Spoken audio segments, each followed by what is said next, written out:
Aujourd'hui, samedi 22 juillet 2023. Anaïs de chez Paris qui vous salue et je vais vous faire la lecture d'un passage. Donc ce qu'il faut comprendre par rapport à toutes mes alertes la dernière fois, il y a, comme j'avais déjà dit, énormément de vagues. Parfois elles sont houleuses et d'autres fois ce sont juste de jolis moutons à la surface de l'océan, mais quand même qui nécessitent des mises en alerte.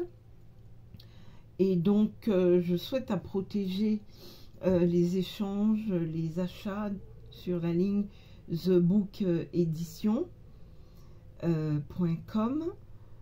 Je pense que d'ici 2 jours, le travail qui se fait en back-office sera opérationnel. Donc, ne vous en faites pas si vous n'arrivez pas pour l'instant à vous connecter et à avoir la main pour faire l'achat du livre en ligne. Il faut encore un petit peu d'étapes. Moi, j'ai franchi la dernière étape et c'est The Book Edition qui doit actuellement travailler pour faire. Jusqu'à ce jour, ils ont fait du bon travail, comme tous les imprimeurs. Ceci étant dit, là où il y a des vagues, c'est le contenu du livre. C'est le contenu du livre qui dérange. Et il y a donc un système qui dédouble les sites. Et par rapport à mon entourage et mon environnement et mes expériences particulières, va-t-on dire, qui ont généré l'écriture du livre et qui voudraient mettre l'autodafé en action et bloquer les ventes et l'accès, ce qui est important pour une quantité de gens, bloquer l'accès, une quantité importante, je voudrais, quand on fait automatiser les ventes en ligne, c'est pour atteindre un maximum de gens. Le chiffre d'affaires, bien sûr, je paie des cotisations, j'ai une entreprise modeste pour l'instant, j'ai de l'ambition. Qui n'en a pas? Le rêve est une ambition par définition. Donc j'ai l'ambition de faire évoluer l'entreprise et atteindre un chiffre d'affaires honorable. Mais il y a surtout dans mon travail une détermination par rapport au sujet et au message que je passe dans ce livre. Donc on a dit les 5 mots qui peuvent résumer le livre, hein, c'est liberté, paix, démocratie, violence, intelligence artificielle. Et je pourrais rajouter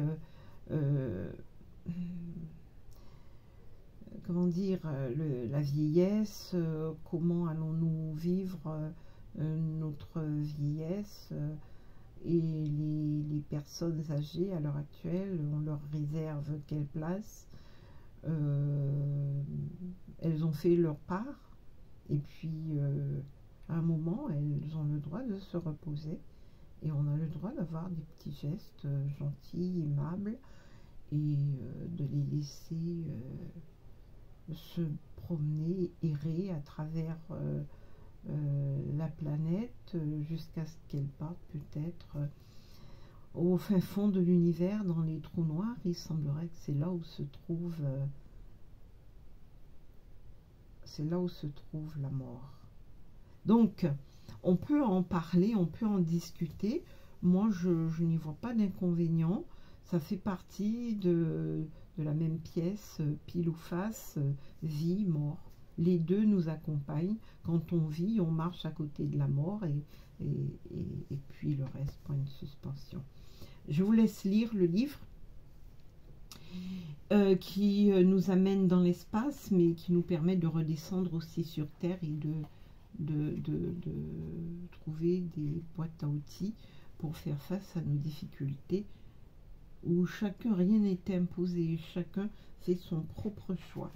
Donc moi je vais interrompre là la vidéo, parce qu'il semblerait que quand j'ai vu les statistiques, l'analyse, puisque je suis un petit peu comment vous regardez, et merci, j'ai 47 337 vues, c'est pas rien, hein, c'est pas rien.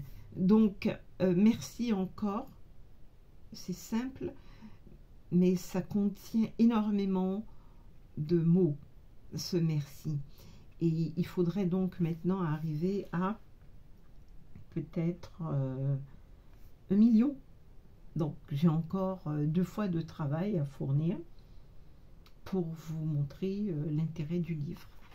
Et donc il semblerait que plus le travail que je fais, les publications sont courtes, et plus ça accroche. Donc je vais intercepter et vous dire donc à tout à l'heure. Je vais vous lire un passage.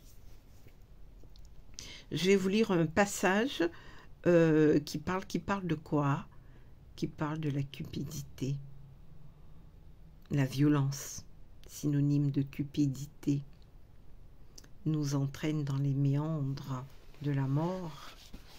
Précisément, c'est dit, pour finir, la violence, synonyme de cupidité, qui nous embrigade et nous replonge dans l'esclavage.